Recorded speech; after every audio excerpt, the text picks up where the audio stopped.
A captura dos pássaros é fundamental para o seu estudo. A única forma de se definir o sexo das aves é através da análise interna do aparelho reprodutor. Esse pássaro é Myrmoborus melanurus, macho e fêmea. Esse casal representa os primeiros exemplares dessa espécie registrada no Brasil. E ter macho e fêmea permite que reconheça as diferenças. Se você nunca tivesse visto esses bichos antes, você teria certeza que um era macho e o outro era fêmea? Ou você ia achar que eram duas espécies diferentes? Nós temos como saber abrindo o exemplar e vendo as gônadas, as partes sexuais que em passarinho fica no lado de dentro. Os pássaros são taxidermizados e empalhados. Esta é uma técnica antiga que permite a preservação da aparência das aves durante centenas de anos. Cada ave recebe uma etiqueta com dados sobre coloração das penas, o local e o tipo de ambiente onde foi coletada.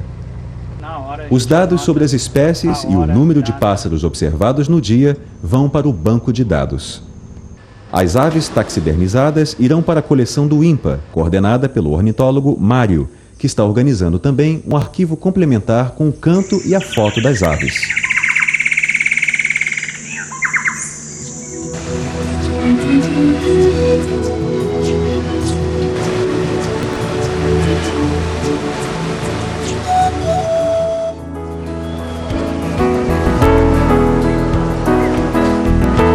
Chegamos a Santarém, no Pará. Aqui, encontramos uma boa amostra da diversidade pesqueira do rio Amazonas. Barcos com destino às cidades da região e grandes capitais saem lotados de mercadorias e passageiros. Na saída de Santarém, passamos pelo encontro das águas do rio Tapajós e Amazonas. A partir de agora, iremos acompanhar o barco veloz com a expedição de pesquisa de organismos aquáticos. Luiz Costa é o coordenador desta expedição.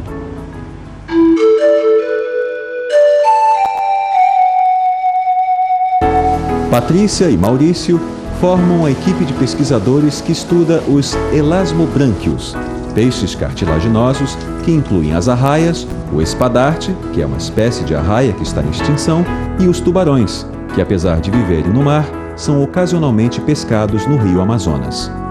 Nós temos uma espécie de tubarão que normalmente vive na água salgada, mas tem a capacidade de se adaptar e sobreviver na água doce.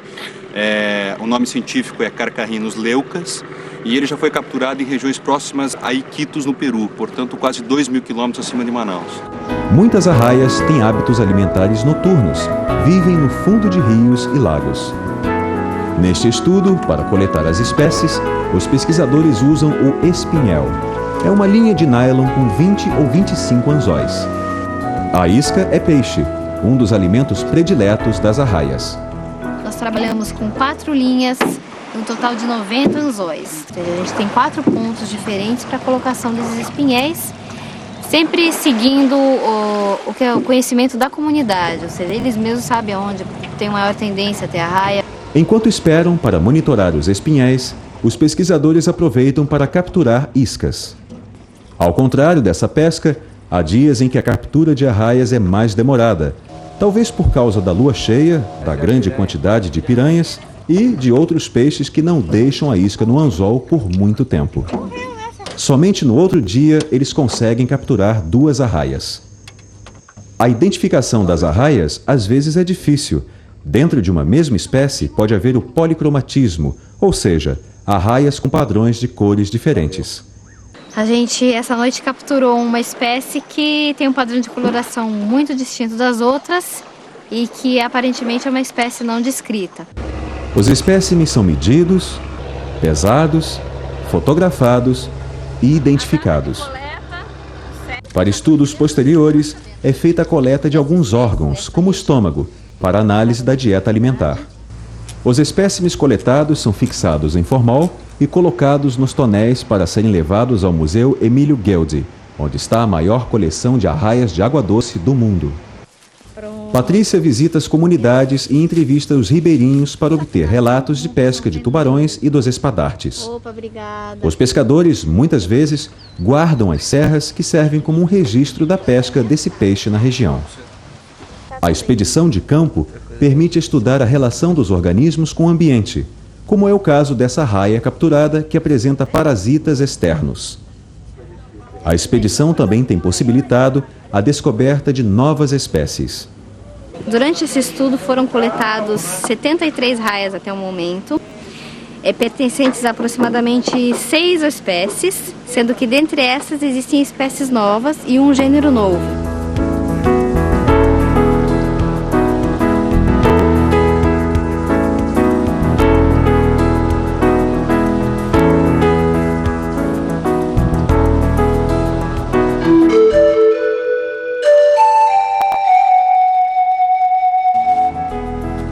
O grupo da entomofauna aquática estuda os insetos que vivem na água ou que têm parte de seu ciclo de vida nela.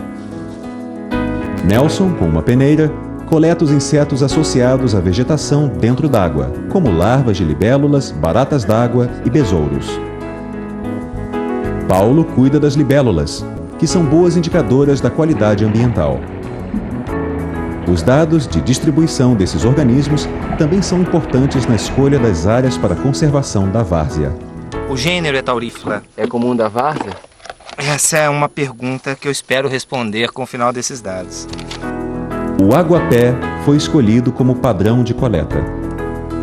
A gente está tentando ter uma forma padronizada de comparar essas faunas, estabelecer se existem ou não zonas de distribuição distinta de fauna nessa região. Para isso, nós estamos principalmente comparando a fauna que está associada ao aguapé.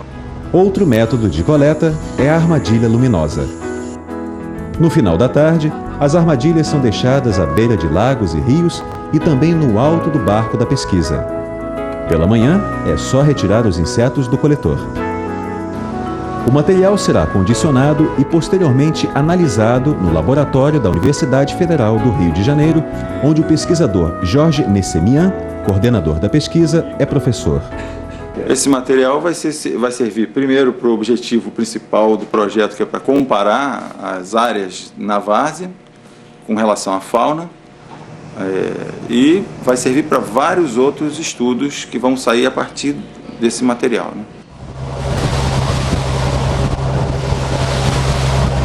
O Veloz ancora no rio, próximo à comunidade Aramanduba.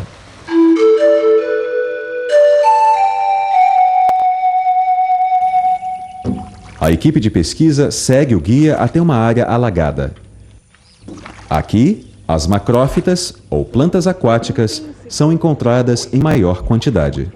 As macrófitas, elas são importantes porque elas são a principal comunidade produtora primária, ou seja, o início da cadeia alimentar dentro dos ambientes aquáticos. Elas que vão captar a energia do sol, transformar essa energia do sol em energia disponível para o restante dos animais do ambiente aquático. As amostragens são feitas em transectos de 50 metros.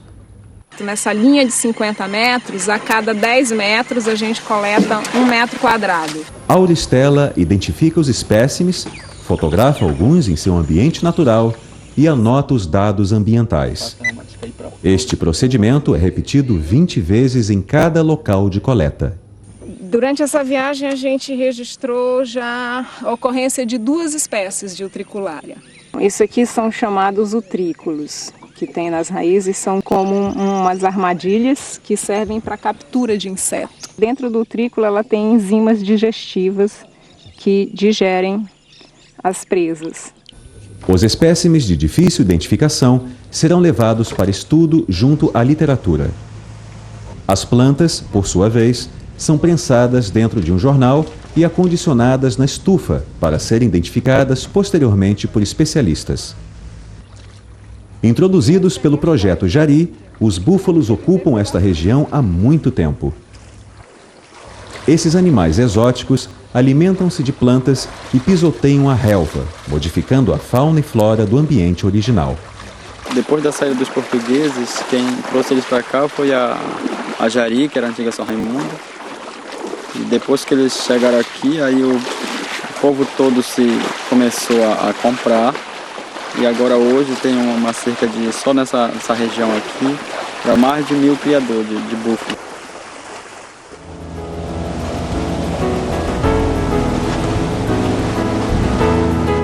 Aqui, o Amazonas já é bem diferente do início da viagem. Nos rios predomina o camarão e na paisagem os açaizeiros.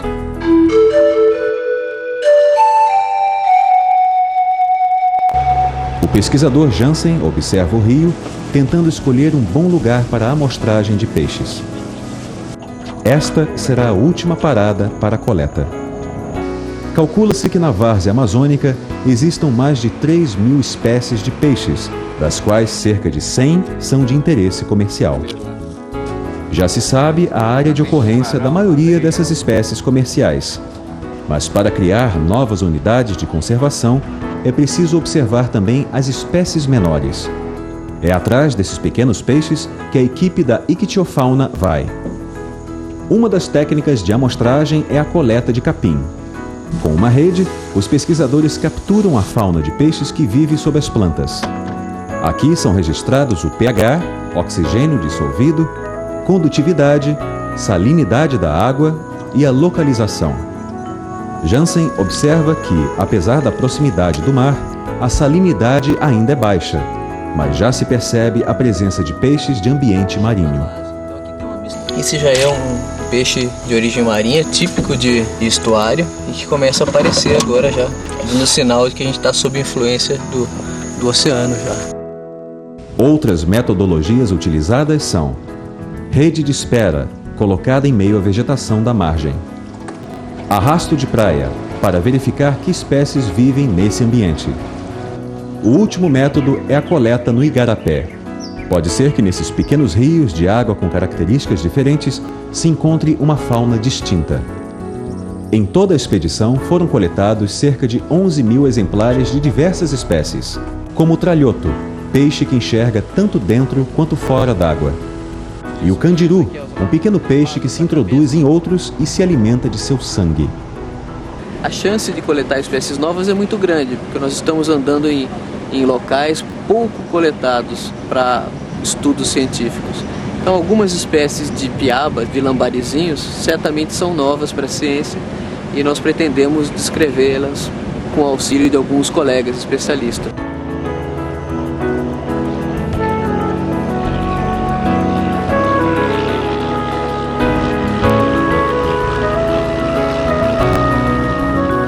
Após 40 dias de viagem, a expedição chega ao destino, o Porto de Santana, no estado do Amapá.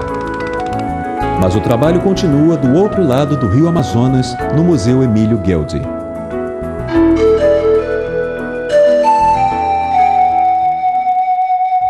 Dilce Rossetti comandou a pesquisa geológica da expedição.